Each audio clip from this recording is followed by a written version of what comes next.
Elle consacre une partie de son temps libre au Puy du Fou avec beaucoup d'enthousiasme. Les grands spectacles peuvent compter sur Enola. Aujourd'hui, c'est la scène du Castel qui va l'inspirer sous vos applaudissements.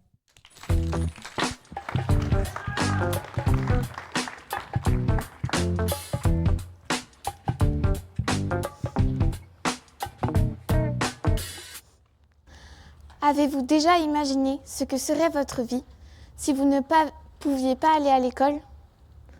Prendre le bus, être en classe, avoir un professeur, un livre et un crayon. Pour nous, c'est notre quotidien. Et pourtant, c'est loin d'être une évidence, car beaucoup de gens se sont battus pour que l'école soit ouverte à tous. Malala Yousafzai en a fait partie. À seulement 17 ans, elle est devenue un symbole pour la lutte pour l'éducation des filles dans son pays, le Pakistan. Elle s'est battue pour que tout le monde ait la même éducation. Elle a eu le courage de s'adresser à de grands dirigeants pour changer le monde. Et elle a montré que l'accès à l'éducation est essentiel pour la liberté et l'égalité.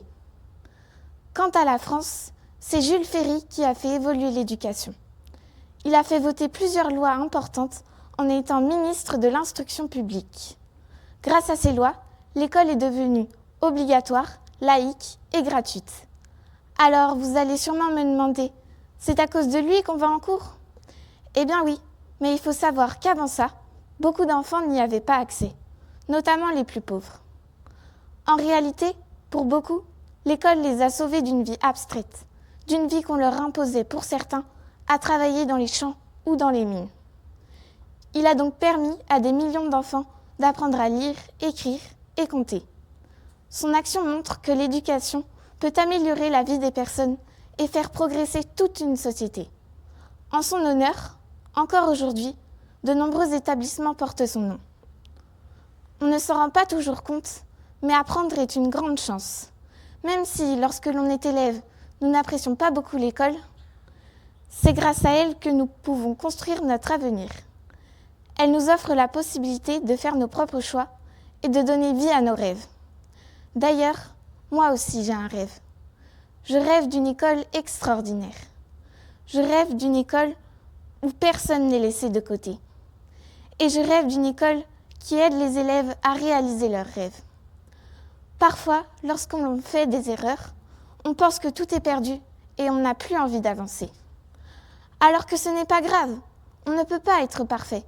Personne ne l'est. Les erreurs sont la preuve que l'on essaie. Il ne faut pas abandonner face à l'échec. Il faut se relever et continuer. L'école donne à tous les enfants une chance de construire leur avenir et de réaliser leurs projets. Dans la vie, rien n'est impossible. Il faut seulement croire en ses rêves, parce que, d'une manière ou d'une autre, nous sommes tous destinés à faire de grandes choses. Nous, élèves et jeunes citoyens, sommes l'avenir de la France. Alors, qui sait, peut-être qu'un jour, vous aussi, vous changerez le monde.